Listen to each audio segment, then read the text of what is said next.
To warn ships for under water rock.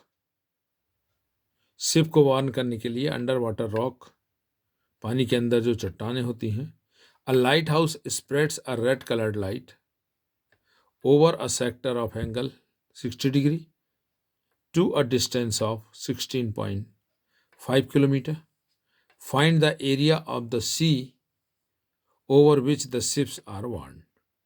यानी हमको sector दिया गया है 60 डिग्री एंगल वाला, और हमको क्या निकालना है, एरिया निकालना है कि किस एरिया में, area of sector find out करना है, जो कि आपका लाइट हाउस जो है रेड कलर कितने एरिया में स्प्रेड कर रहा है।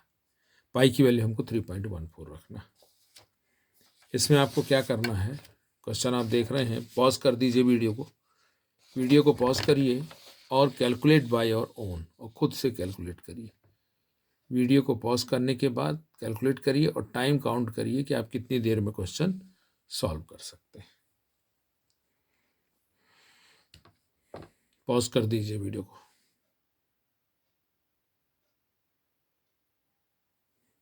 अभी देखिए area of sector O A B angle 60 degree है और रेडियस कितनी है 16.5, θ/360 × πr²। ये हमने वैल्यू रख दी और कट करते हुए इसको हमने कैलकुलेट किया। 16.5 × 16.5, फिर 3.14 और 6 से फिर डिवाइड कर दिया लास्ट में। तो इसका जो आंसर आ गया 142.48 किलोमीटर स्क्वायर। 4775 है, ये वाला 7 जो है मोर देन 5 है, तो ये इस 7 को हम 8 बना सकते हैं। तो 142.48 किलोमीटर स्क्वायर, ये इसका आंसर आ जाएगा। इतने एरिया में रेड लाइट जो है स्प्रेड होगी लाइट हाउस के द्वारा।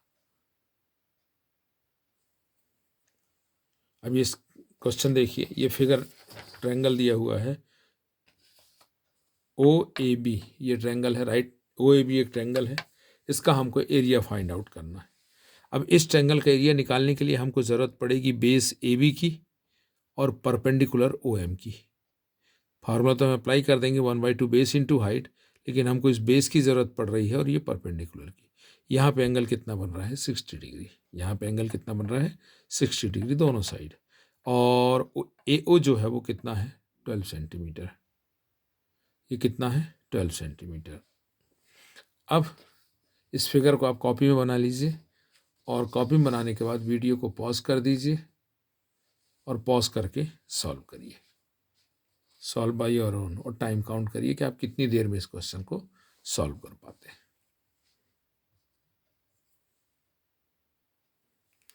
यहाँ पे देखिए हमने OAM ट्रायंगल ले लिया जो कि M पॉइंट पे राइट एंगल है और O पे एंगल 60 डिग्री बन रहा है और OA = 12 सेंटीमीटर। तो हमने ट्रायंगल OAM ले लिया। OMA भी बोल सकते हैं, राइट एंगल एट O पे है इसलिए। अब साइन 60 हमने इसमें साइन लगा दिया। दो फार्मूले हम इसमें अप्लाई करेंगे, एक साइन का और एक कॉस का। तो जब हम साइन का अप्लाई करेंगे तो साइन एंगल जो है, एंगल से जो जुड़ी हुई साइड होती है, एक तो हाइपोटेन्यूज होती है और जो दूसरी साइड जुड़ी रहती है वो कहलाता है बेस। तो जब हम 60 डिग्री एक्यूट एंगल ले रहे हैं, O एंगल ले रहे हैं, तो जो OM है वो क्या कहलाएगा बेस और AM क्या कहलाएगा परपेंडिकुलर। तो साइन 60 डिग्री इक्वल टू क्या होता है परपेंडिकुलर अपॉन हाइपोटेन्यूज। तो परपेंडिकुलर कितना होगा AM अपॉन हाइपोटेन्यूज कितना होगा OA या AO। तो sine 60 equal to AM upon AO, AM upon AO, ये ध्यान रखिए। तो साइन के फार्मूले से हमने साइन 60 की वैल्यू रख दिया और OA की जगह हमने 12 रख दिया, तो 12 यहाँ क्रॉस मल्टीप्लाई हो जाएगा, तो AM की वैल्यू हमको मिल जाएगी 6√3 सेंटीमीटर। ऐसे ही हम कॉस 60 डिग्री निकालेंगे, तो cos 60 degree equal to base, base क्या होगा OM होगा, बेस अपॉन हाइपोटेन्यूज क्या हो गया AO। ये AO जो है 12 का इंटू इससे कॉस 60 से हो जाएगा, कॉस 60 की वैल्यू हो जाती है 1/2। टेबल से हम ट्रिग्नोमेट्रिकल टेबल से हम वैल्यू निकाल लेंगे, तो OM की वैल्यू आ गई, ये 2 कट गया इससे, तो OM इक्वल टू कितना आ गया 6 सेंटीमीटर। तो OM की वैल्यू 6 सेंटीमीटर, AM की वैल्यू 6√3 सेंटीमीटर। अब पूरा हम फिगर, जो मेन फिगर हमारे पास था उसमें पूरा AB, B पॉइंट यहाँ था, तो AB डिस्टेंस जो होगी वो AM का डबल होगी। ए बी डिस्टेंस जो होगी ए एम का क्या होगी, डबल होगी। तो A B equal to twice of A M. Twice of A M कितना हमारे पास 6√3, तो यहाँ पे हमने 6√3 रख दिया, तो 6 2 जो 12, कितना आंसर आ गया, ए बी का आंसर आ गया 12√3 सेंटीमीटर। अब हम एरिया ऑफ ट्रायंगल निकाल रहे हैं। Triangle O A B equal to 1/2 base into height. तो पूरे ट्रायंगल के लिए देखिए, पूरा ट्रायंगल ये यहाँ ऐसा बन रहा है, तो बेस हो गया ए बी और हाइट हो गया ओ एम। तो 1/2 A B into O M. A B की जगह हमने ये रख दिया 12√3 और ओ एम की जगह हमने कितना रख दिया 6।